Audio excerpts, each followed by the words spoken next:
The Silent Heir, Part 3, Cracks in the Empire. The Share. The boardroom of Caldwell Industries gleamed with polished mahogany, brass fixtures, and the kind of gravitas that came from decades of wealth and power. It was a room designed to intimidate, and on that morning it succeeded. Isabella stood at the threshold, her hands trembling slightly as she clutched the slim envelope that contained her shareholder credentials. 1 share. A scrap, really.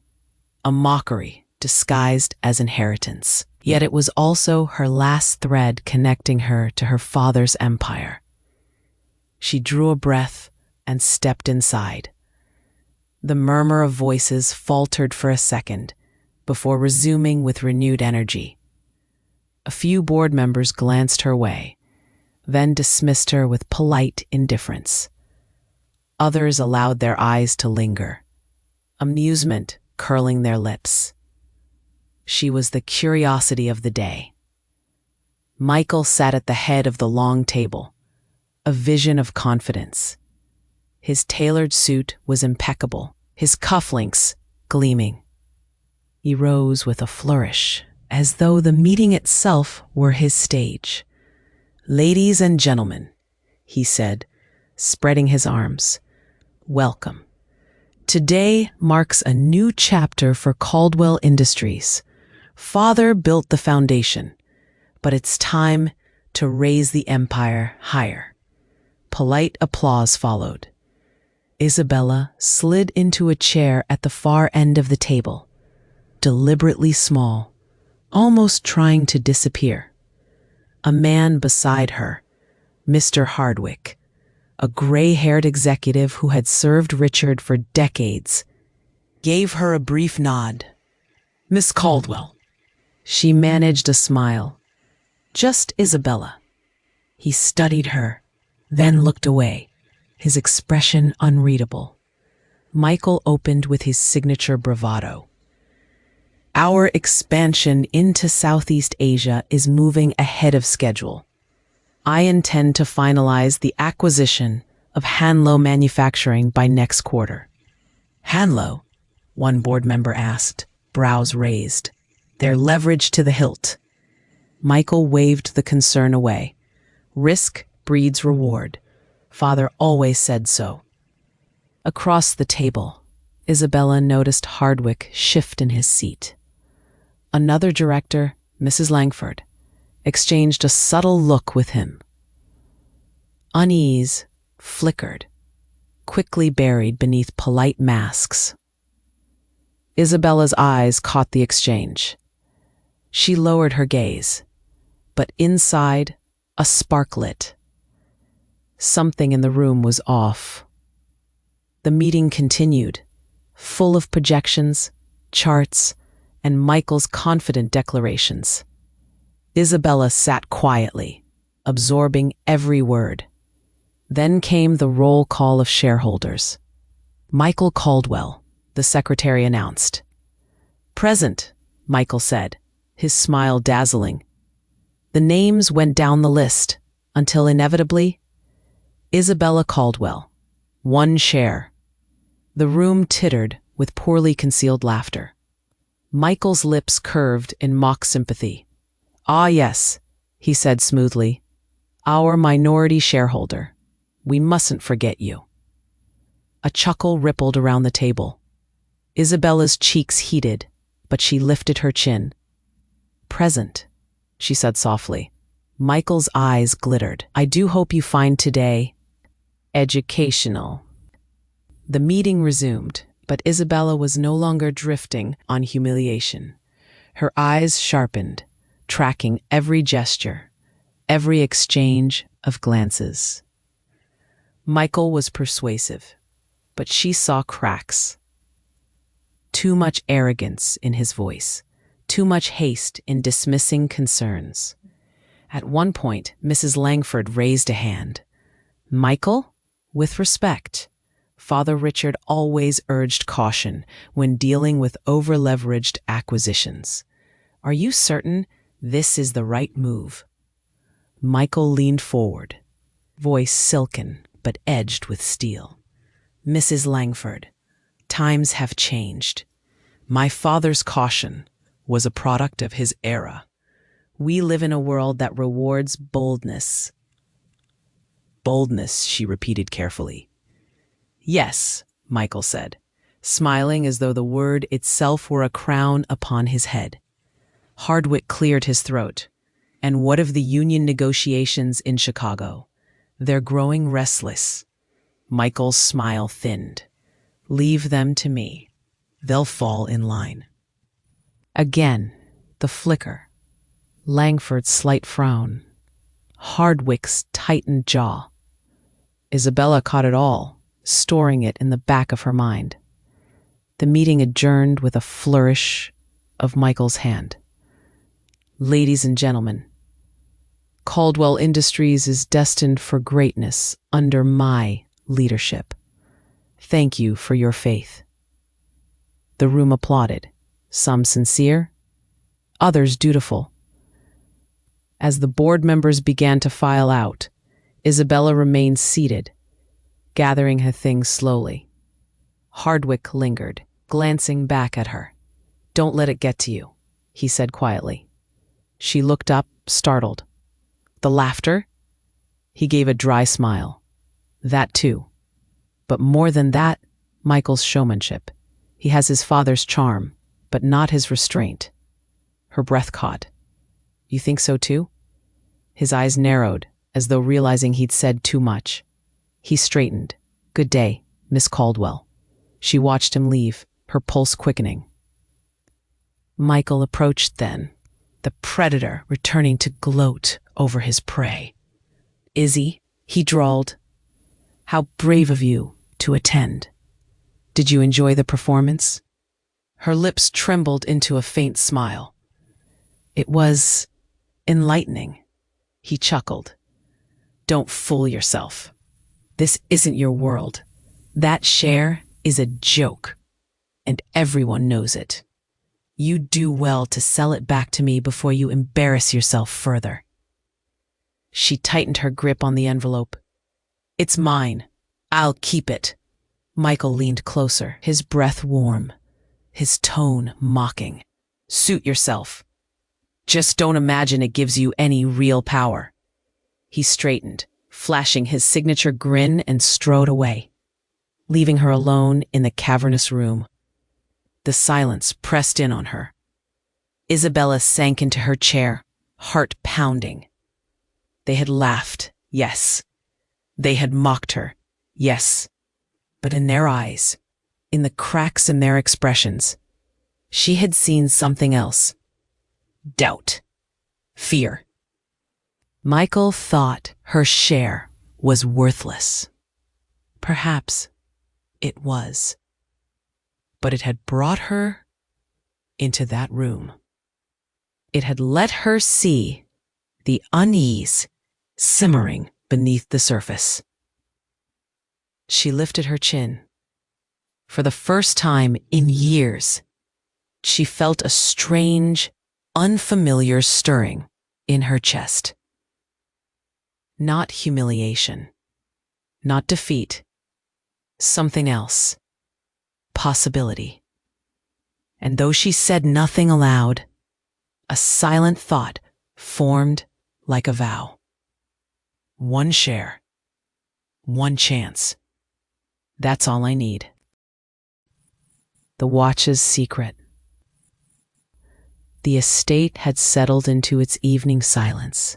Outside, the wind combed through the gardens, rustling the roses that once belonged to her mother. Inside, the house felt cavernous, too large for one heart, too full of echoes of voices that no longer belonged to her.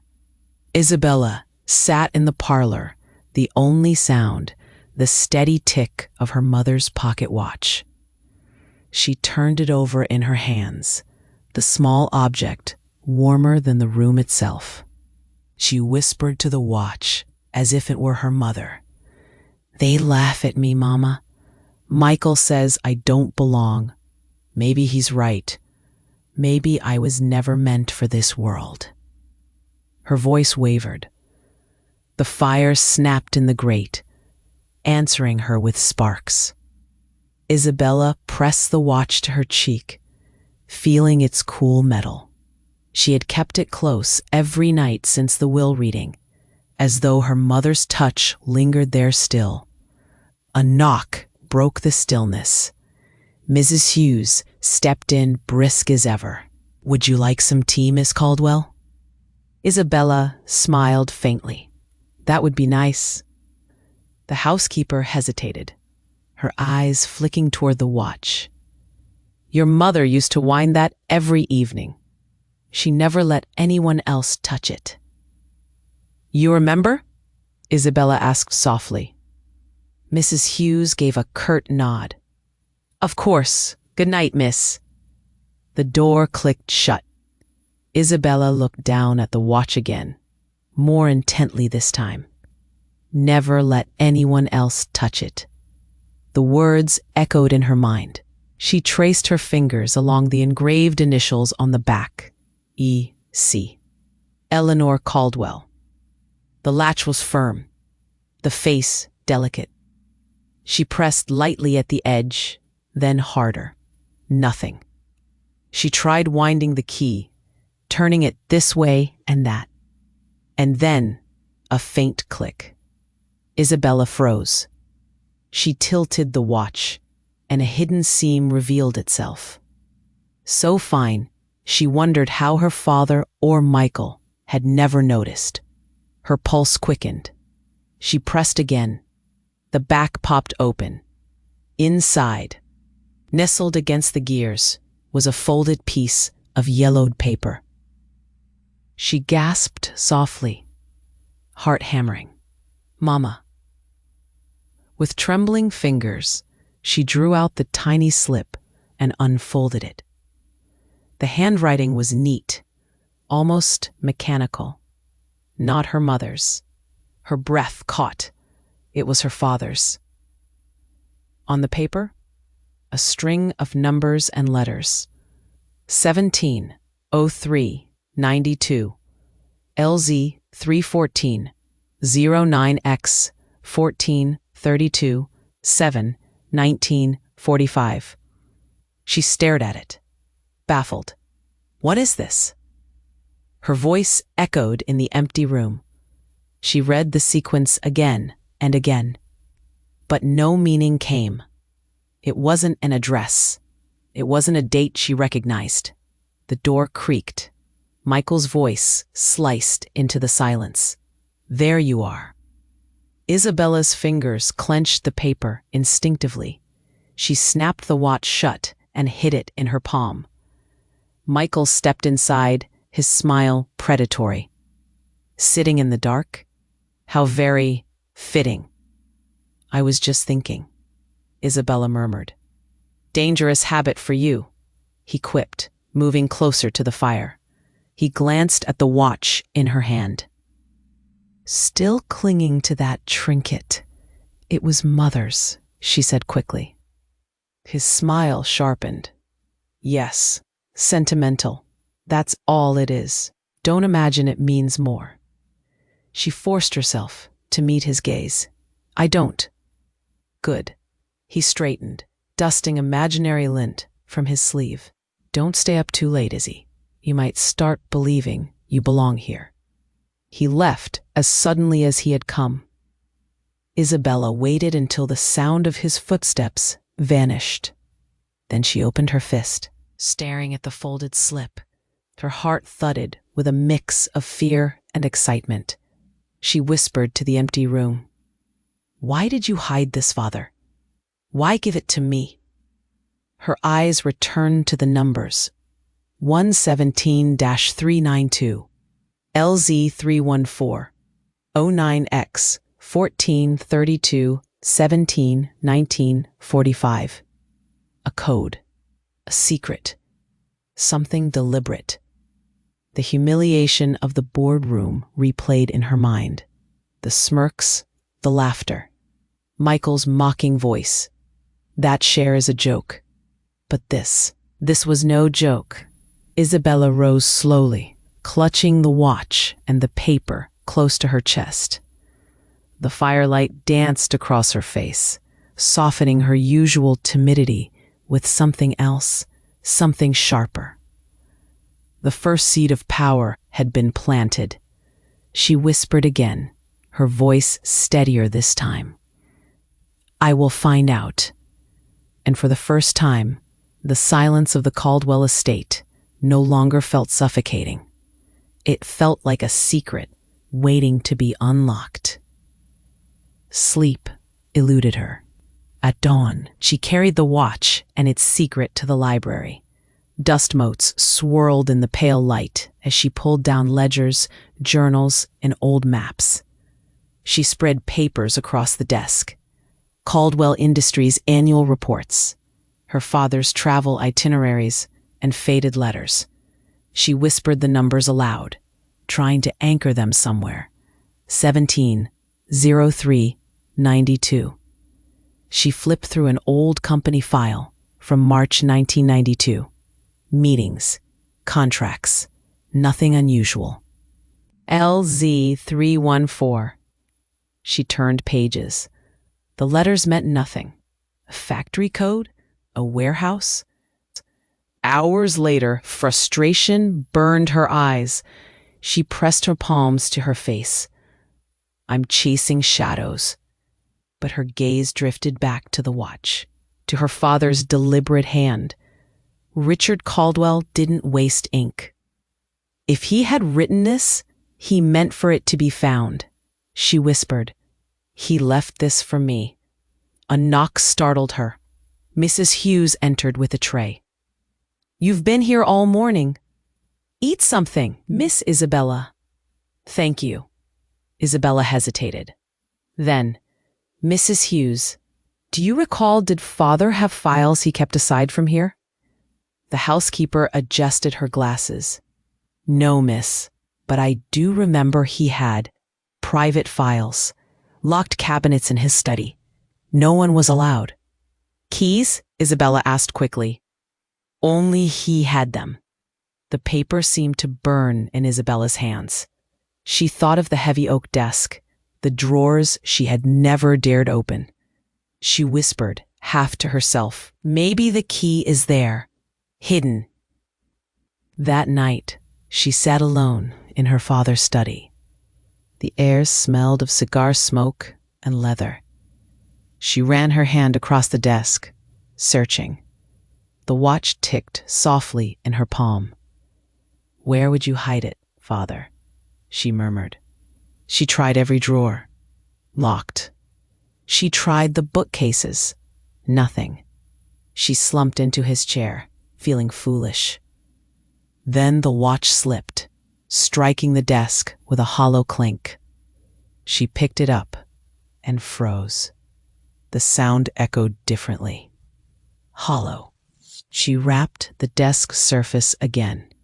A faint metallic note. Her pulse raced.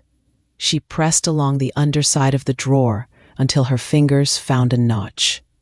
With effort, she pushed. A hidden compartment slid open.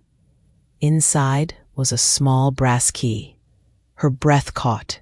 She clutched it tight. You did leave something for me. She didn't open the cabinet that night. Not yet. Her heart told her she wasn't ready. But as she lay awake, the slip of paper burned in her mind. 17-3-92, LZ 314, 9X. Tomorrow she would try the key. Tomorrow she would follow the trail. For now, she held the watch against her chest and whispered into the dark. They think I'm nothing, but you knew I'd come looking. And for the first time since returning home, Isabella Caldwell didn't feel powerless. She felt chosen.